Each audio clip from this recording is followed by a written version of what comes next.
છેલ્લા ઘણા સમયથી જ્ઞાનીબેન ઠાકોર ભાજપ સરકારના છોતરા કાઢતા નજરે પડી રહ્યા છે, પણ જ્ઞાનીબેન ઠાકોરે સાબિત કરી બતાવ્યું છે કે બનાસની જનતાને જે તેમના ઉપર વિશ્વાસ મૂક્યો છે તે ખોટો નથી.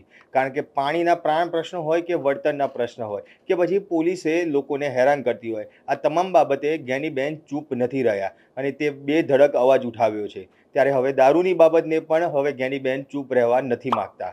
નમસ્કાર, હું મયુર મેવાડા, આપ જોઈ રહ્યા છો નિર્ભય ન્યૂઝ. બનાસની સિંહણ એટલે કે જ્ઞાનીબેન ઠાકોર અને જ્ઞાનીબેન ઠાકોરે ચૂંટણી સમયે બનાસની જનતાને જે વાયદા કર્યા હતા તે વાયદા હવે એક બાદ એક પૂરા કરતા હોય તેમ જ લાગી રહ્યું છે.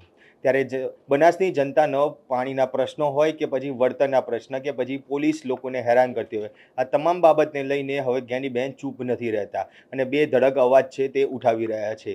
દારૂની બાબતે પણ હવે જ્ઞાનીબેન ચૂપ રહેવા નથી માગતા, કારણ કે જ્યારે પણ બનાસકાંઠા જઈએ તો એવું સાંભળવા મળતું હતું કે ચૂંટણી સમયે કોઈ પણ પક્ષને જો તમારે રીઝવવો હોય તો તેમને અને તે લોકોને દારૂ પીવડાવી દો, ચૂંટણીમાં તમે જીતી જશો, કાં તો ખુશ થઈને આવશે કાં તો મત આપવા જ નહીં આવે.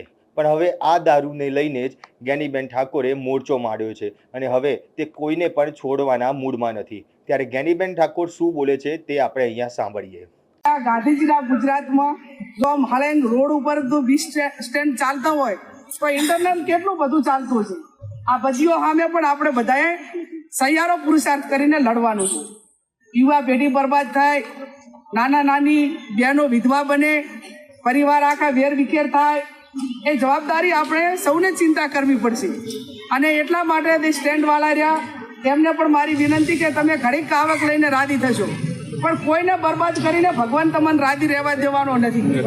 આ તમારે અંતે તમે જોજો જે મોટા આવા 2 નંબરના ધંધા કરવા વાળા રહ્યા ને એને અહીંયા પારિવારિક રીતે ને એની રીતે કોઈ દાડો શાંતિ જ ના હોય.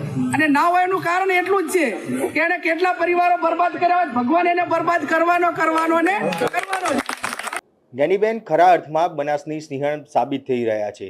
જ્યારે દાંતીવાડામાં જ્ઞાનીબેન ઠાકોરનો સન્માન સમારોહ યોજાયો ત્યારે તેમને બધાને લોકસભાનો પોતાનો એક્સપિરિયન્સ સાંભળતા નજરે પડ્યા હતા અને આભાર માનતા પણ નજરે પડ્યા હતા. પણ હવે આ જ્ઞાનીબેન ચૂપ નહીં બેસે તેવું પણ લાગે છે, કારણ કે આ વખતે કોંગ્રેસના એકમાત્ર નેતા એવા છે કે જેમણે ભાજપને હલાવી નાખ્યા છે અને સાબિત કરી બતાવ્યું છે કે તે ખરા અર્થમાં જનતાના લીડર છે.